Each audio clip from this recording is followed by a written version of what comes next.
All right, welcome to the conversation. You're gonna like our next guest. It's Ron Perlman. He's been on before. He's been on a lot of our shows, including Old School. He's an award-winning actor, not a big deal, Golden Globe, and Sons of Anarchy, Beauty and the Beast, and of course Hellboy, and Hellboy 2, by the way, the Golden Army. But also now in the hottest movie of the year, Don't Look Up. So Ron, welcome back, brother. Good to see you, bro. Good to see you. Good to see you too. So. Ron, what I want to do is I want to show a trailer for Don't Look Up, and then you're a big lefty, so I want to talk to you about the message of the movie. So let's show the trailer, and then let's talk through what the movie is. This is not real. This is not real. This is not real. This isn't happening. Kate, tell me this isn't really happening.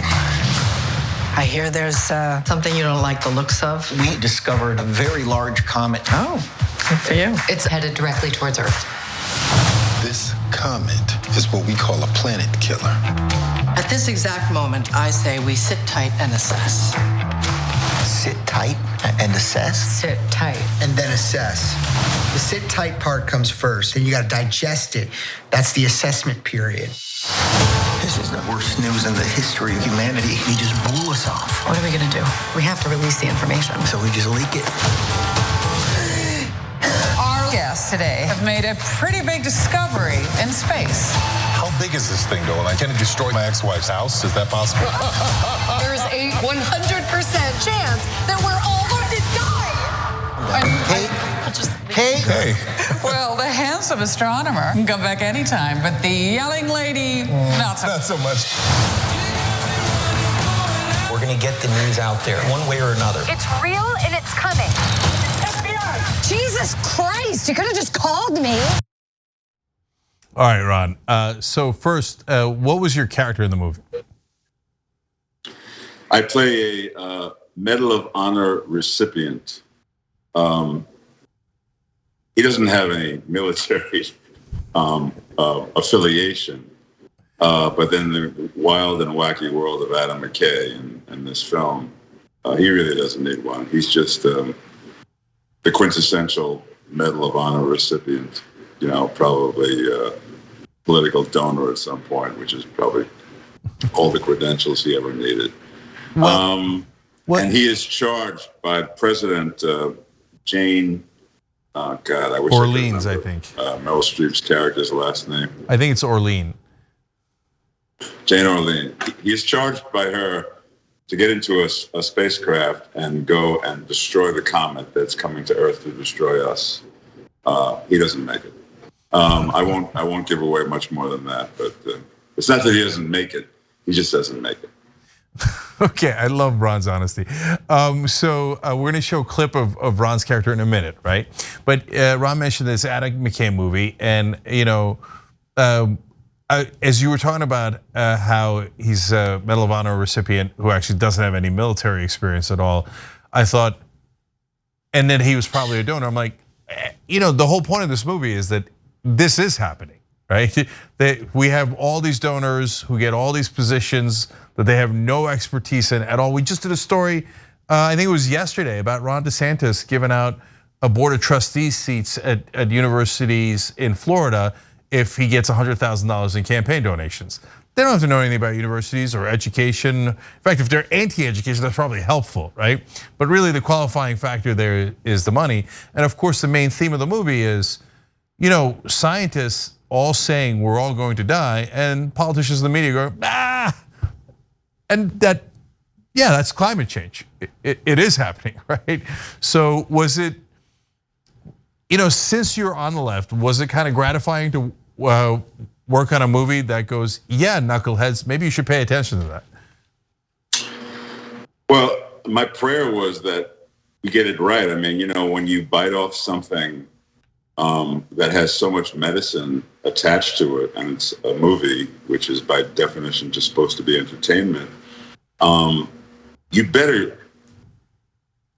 you got one shot at, if you're gonna make a movie that points its finger like this one does, you better get it right, and you better be entertaining to boot, and you better figure out everything one needs to do, the last thing in the world you want to be is dismissible. The last thing in the world, because we're seeing it in real time that, the greatest crisis that faces us.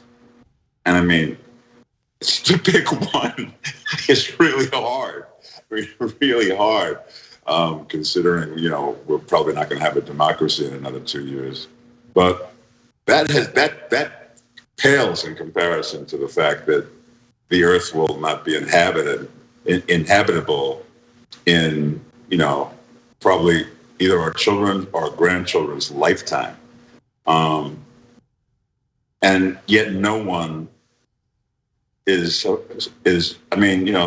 there are a tiny fraction of people whose hair is on fire. When you talk about your earth will no longer be inhabitable, compared to the billions of years when it has been, that's pretty big, conceit right there. But the fact that, I can, I still get valet parking and I can still go to my, favorite gym and, it has nothing to do with me. So, I'll just stick with my, and what we've replaced with our responsibility to take serious things seriously are just distractions. And so that's the jumping off point for Adam's film. And if I may say so myself, I think he hits it out of the park. I think he threads a needle that is kind of a tightrope walk in terms of entertaining you with something that is as devastatingly, mind-blowingly scary as this. Yeah, and he said he was kind of modeling Office Space and Idiocracy for the feel of it, and obviously he's legendary director and producer of, Anchorman and Vice and Big Short, and list goes on and on. Succession on HBO is awesome. And so he can do dramatic, he can do comedy, and that's exactly the kind of guy you need in this project. But I mean, Ron, I keep coming back to, it's incredible what we can get people to believe, because 99% of the world's doctors and scientists say, take the vaccine, it's gonna save your life. And 30% of the country goes, nah, I don't believe 99% of the doctors. I believe a random blogger online. I believe a Fox News host. I think he knows better than all the world's doctors. And same thing here. But this one has a profit motive, right? Tobacco companies wanted to manufacture doubt about whether their product was killing people, and they did for decade after decade. Now the oil companies want to manufacture doubt about whether they're killing the planet so they can make a little bit extra money. And honestly, Ron, it's worked pretty spectacularly, right? I mean, we literally have, in that case, it might be 40% of the country that says, no, 99% of the world's scientists are all wrong. Right-wing media pundits are correct. Mm-hmm. And you wonder, has it always been like this, or is it just? I mean, I can't help but feel that there's been a platonic, not platonic. That's the kind of relationship I usually find myself in. What is it when the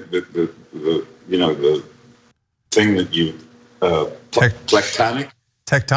tectonic plate movement? Yeah, that's it. I'm really glad I'm on with somebody smarter than me, which is not that challenging, actually. But anyway, so don't pat yourself on the back, Jane. But anyway, I really feel as though these last 5 years have introduced a set of circumstances and a reality that I've never seen in my 71 years walking the planet. I don't know if, there have always been these dormant, latent, really ugly things that are part of the American fabric. But the fact that 40% of the people, ever since we got introduced to this diabolical term, fake news, don't believe anything that's rational and truthful, but are happy to believe nothing but lies and conspiracy theories. I've never seen that before. I guess it has always existed on the fringes, but now it's mainstream. And an entire party, in a two-party system, so that's half of us, are using that as their fundraising technique and their identity.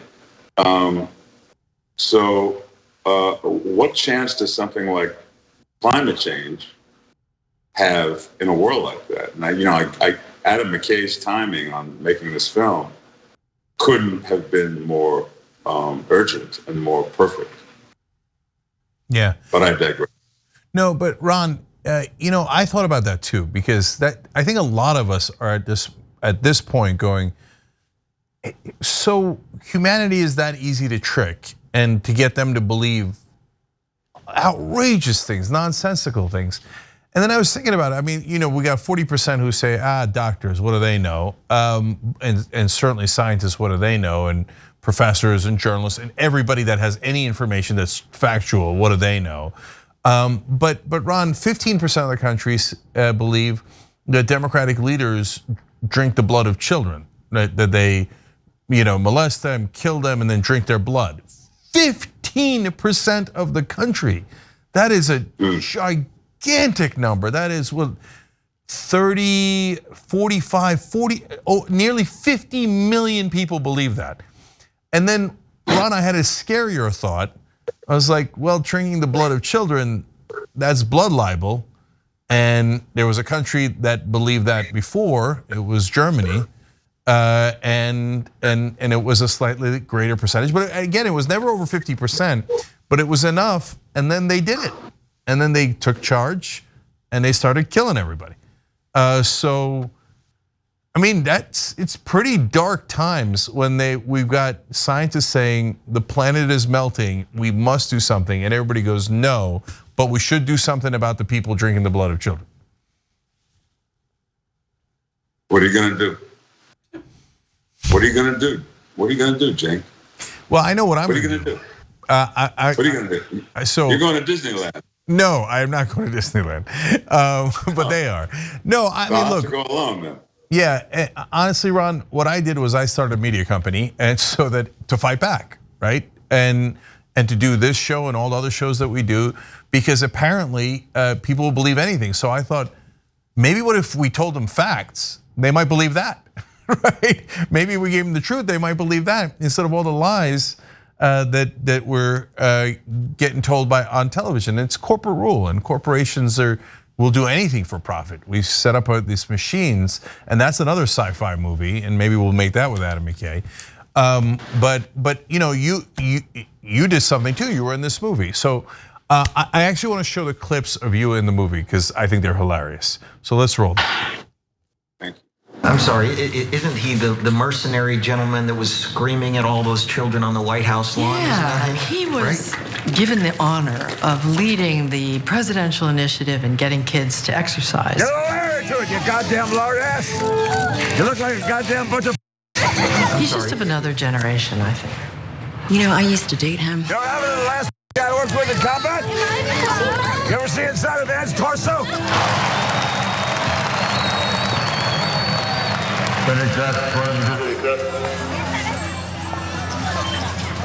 He's going to be fantastic. He's got a great voice. We're going to let him make a statement. Some are saying this is a. He's got a great body too, don't you think? He does. He really does. Yeah. I'm on the air. Good. Hey, Ron, you got a great body. I've been told that by the President of the United States. Even more importantly, by Meryl Streep, because she's got way more credibility than the President. The President has not had 12 Academy Award nominations. That's right. 14. Yeah.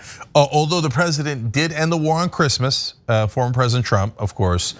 We just did a clip about how Huckabee thanked him for ending the war on Christmas. So Ron, you're welcome from the president. And he did him. You mean the I Heart Huckabee, or was there a different one? I'm following. Yeah, Mike Huckabee. And he also. Mike. What's that? We love Mikey. Oh yeah. He's a He's swell. Just so cuddly. Yeah, he's cuddly. I remember when he was singing the song with Ted Nugent about having sex with the underage daughter of your neighbor. So cuddly. But it's the Democrats that are doing things with kids. Right. And it's the emails. Yeah, right. So, all right, on a lighter note, we talked about world disaster and blood libel and all that. So there's nothing lighter than that. Yeah. Well, we'll try. Okay. Okay. Good luck on the Daily Rip here. So this movie had almost every star in Hollywood: Jonah Hill, Leonardo DiCaprio, Jennifer Lawrence, Meryl Streep, Jonah. I mean, I don't know. I'm gonna forget people's names, but these giant stars. So I don't know how it is on a movie set. I worked as an extra a couple of times, but we never got to see the stars. So do you guys ever hang out and go like, oh, hey guys, let's go have the most spectacular star-studded lunch of all time, or no? I'm sure that there was a great deal of that over the many months that they shot. I only actually worked on the film, I think 3 days. And I only was with that group, the main nucleus of the movie, on one occasion. And they all looked like they'd been doing a lot of, like eating and drinking and anecdoting, their way through it. Very, very warm group, just incredibly welcoming and generous. But I was intimidated. I mean, I had sweat. We were shooting in 27-degree Fahrenheit Boston, and I was sweating because I'm a big fanboy of people like Meryl Streep and Leo and J-Law, and so yeah, it was. I'm still that guy, I'm still like a fanboy, and it all came out. That was the most impressive group of actors I've ever been in the presence of, and it all came out. A fanboy and a hellboy. Lots yes, and then who knows what boy I'm going to be tomorrow. Yeah. So I always wonder too about those sets, because look, you're a wonderfully humble guy, but you're a giant actor. Right? Like everybody knows you through all those like iconic TV shows and movies. So, but when you're working with Meryl Streep, who of course is probably the biggest legend in acting, the real deal. She's the real deal. Yeah. So what happens? Do you get to ask for a number? Do you do you guys like say, can I, because I would be tempted to, because I'm a dork. I'd be like, can we go grab lunch at some point? So is that ever happened or no? No. I was even too intimidated to like ask for a selfie. And the fact of the matter is, I had never met her before. I'd never been in her presence before. And she's just so sweet and so human and so the similarity between her and Leo, I mean, they're two people who not only do you get no feeling that they're movie stars, which they are, but you don't even get the feeling they're actors. You just get the feeling you're hanging out with a couple of normal people. At the end of the conversation, you want to say, what do you do for a living? Because you have no sense that they're any different than, and that's pretty extraordinary considering where they have both, how close to the sun they have flown for as long as they have. That they get major props from me for just staying grounded and real and very, very in tune with their generosity and their love for being around other people. So sometimes people will ask me, what do you do? And I'll say, I'm an online talk show host. And they'll say, yeah, but do you have a real job? So I'm amused by the idea of Leonardo DiCaprio. Oh, what do you do for a living? Yeah. So, okay. I didn't say I asked him that. I said that you just kind of want to ask him. No, I know you didn't ask him that. If you happen to come down from, from that Jewish solar system of Marjorie Taylor Greene, what is it? Yeah, that? That's Ron. There you go. We could have used that. She thinks there's Jewish space lasers that create forest fires. If we had those, we could use them against the meteor. Problem solved. Right, and then that whatever planet they're from, that's where you'd have to come from to not know that Leo It's a movie. Anyway, sorry, man. I beat that horse to death, didn't I? The planet where they built the lasers, of course. So, all right, now back to serious stuff for a second. How worried are you that the Republicans are going to win in 2024? I'm concerned every time they win anything because they are systematically destroying this place, and they're tromping on very sacred things that without which there's not much reason to identify as what do we call ourselves? Exception with our exceptionalism. That's right. We've just become a piece of shit country like every other. Oh, I'm sorry, I'm not supposed to say that word. Yeah, no, it's Ron Perlman. We figured we'd have to censor you at some point. Well, I heard Liz Cheney say that on the floor of Congress the other day. Yeah, that's right. That's right. Text. So I guess that word is now acceptable. Yeah, so that's true. But I'm very worried. I'm very worried at how many, like you said, Donald Trump. I mean, and all of his ilk. You can have a conversation about that. Even though I'm just so tired of talking about it already because it's so boring and beneath anybody who aspires to having conversations of grace and wit and sophistication. But it's the amount of people that voted for him. That's what's scary. It's how large the swath is in the country. That's what scares me. That's why I think, how do we get a Ron DeSantis? He won a majority of the votes. Well, maybe he didn't, but he won enough of the votes so that he could, claim that he won the majority of the votes. How do we get a Kemp? How do we get these diabolically evil, stupid, racist haters? How do we get them? And, they're poisoning the well, man. They're insulting every ounce of blood that's been spilled in the name of liberty and justice for all, and that all men are created equal, and that there is such a thing as fascism, and when we see it, we attack it and we destroy it. And here we are emulating it and doing so willingly, willfully, and with great enthusiasm. Not we, not you and me. There's enough of us that, gives me some degree of hope. But there's enough of the other thing that's really scary. And that,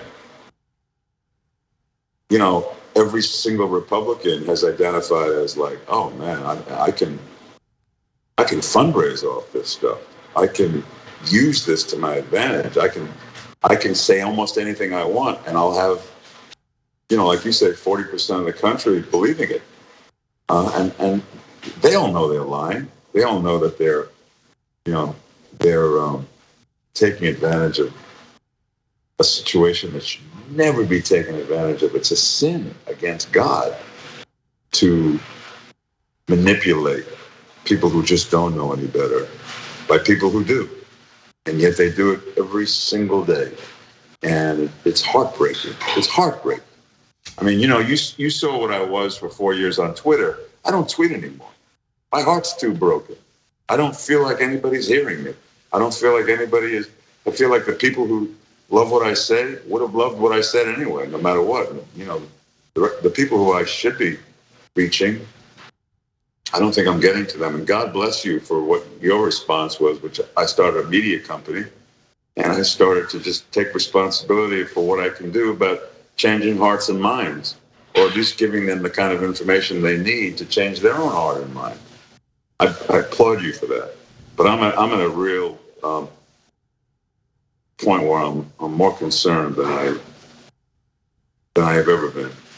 Yeah, so I want to end on that too. So look, in Kemp's situation, he disqualified so many voters that he kind of rigged the election ahead of time, right? In DeSantis won a narrow majority, he did, but it was narrow, but he did win. But to your point about how many votes they get and how many votes Trump got. 80, Biden got 81 million, but Trump got 74 million votes. That is an enormous amount of Americans. So given that they all saw the con man, they all saw how hateful he was, and they liked it, and they went out to go vote for him. They made a very active effort to go support him. Does it make you lose a little hope in humanity? Well, that's what I was so unskillfully, alluding to. I mean, the dude got more votes after 4 years of destroying the rule of law, getting impeached twice, and, obviously guilty of groping 20-some women, and being in office for that long and destroying the interior, destroying the environment, destroying, putting people, on the courts that are going to destroy everything we've worked for, in terms of the bend of justice for the last 60 years or so. And yet he got more votes the second time than he did the first time. A lot more votes. And the jury was in. We already knew what he was capable of. And like you say, 74 million people. Luckily, Biden got 81, but in any other election, Trump wins. And we go down the drain. Yeah, I think it was the second most votes that anybody's ever gotten for president. Luckily, Biden was number one, but more than Obama, et cetera. Amazing, and dispiriting. All right, Ron Perlman, though, always a fighter for truth and justice, and a brilliant performance in Don't Look Up. But Don't Look Up is going on Netflix on December 24th. It's already out in theaters, so definitely check it out. Ron, thank you for joining us. Appreciate it, brother. So good to see you, brother. Big hug and happy holidays to you and yours. You too, happy holidays. Thanks for watching The Young Turks, really appreciate it. Another way to show support is through YouTube memberships. You'll get to interact with us more. There's live chat emojis, badges. You've got emojis of me, Anna, John, JR. So those are super fun. But you also get playback of our exclusive member-only shows and specials right after they air. So all of that, all you gotta do is click that join button right underneath the video. Thank you.